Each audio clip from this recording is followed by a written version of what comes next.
ఏపీలో విద్యార్థులు ఎంతగానో ఎదురు చూస్తున్న రోజు రానే వచ్చింది.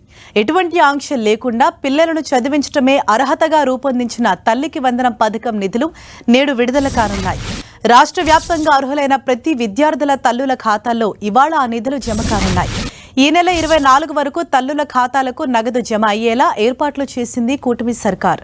వరుసగా రెండో ఏడాది విద్యా సంవత్సరం ఆరంభంలోనే నిధులు విడుదల చేయడం పిల్లల విద్యకు ఎంతో సాయంగా నిలవనుంది. గతసారి పట్టణ ప్రాంతాల అంగన్వాడీలకు తల్లికి వందనం పథకాన్ని వర్తింపచేశారు. ఈసారి గ్రామీణ ప్రాంతాల్లో పనిచేస్తున్న అంగన్వాడీలకు కూడా తల్లికి వందనం పథకం ఇవ్వాలని నిర్ణయించారు. రాష్ట్ర వ్యాప్తంగా 17,000 మందికి పైగా అంగన్వాడీ కార్యకర్తల పిల్లల చదువులకు తల్లికి వందనం పథకం కింద మూలధనం అందనుంది.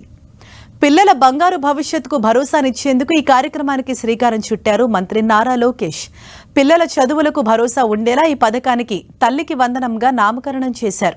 చదివే పిల్లలు అందరికీ వారి తల్లుల ఖాతాలో నగదు జమ చేస్తామని ఎన్నికలకు ముందు ఇచ్చిన మాట ప్రకారం రెండో ఏడాది విద్యా సంవత్సరం ఆరంభంలోనే తల్లికి వందనం నిధులు జమ చేయబోతున్నారు.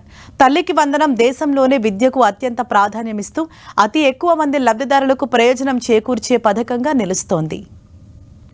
1 నుంచి 12వ తరగతి వరకు విద్యను అభ్యసించి 67,47,190 మంది విద్యార్థులకు సంబంధించి 42,70,802 మంది తల్లుల ఖాతాల్లో 10.12 కోట్లను చంద్రబాబు ప్రభుత్వం జమ చేయనుంది.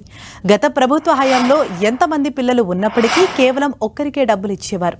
కూటమి సర్కారులో మాత్రం ఇంట్లో ఎంతమంది ఉన్నా ప్రతి బిడ్డకు తల్లికి వందనం పథకం అందుతోంది. ఏదైనా సాంకేతిక కారణాల వల్ల ఖాతాల్లో తల్లికి వందనం డబ్బులు పడని వారికి నెలాఖరు నాటికి క్లియర్ చేయాలని మంత్రి లోకేష్ ఆదేశాలు జారీ చేశారు. 1వ తరగతి ఇంటర్ మొదటి ఏడాది అడ్మిషన్లు పూర్తి కాని లేదా ఫీల్డ్ వెరిఫికేషన్ పూర్తి కాని లబ్ధిదారులకు ఆగస్టులో నిధులు విడుదల చేయనున్నారు.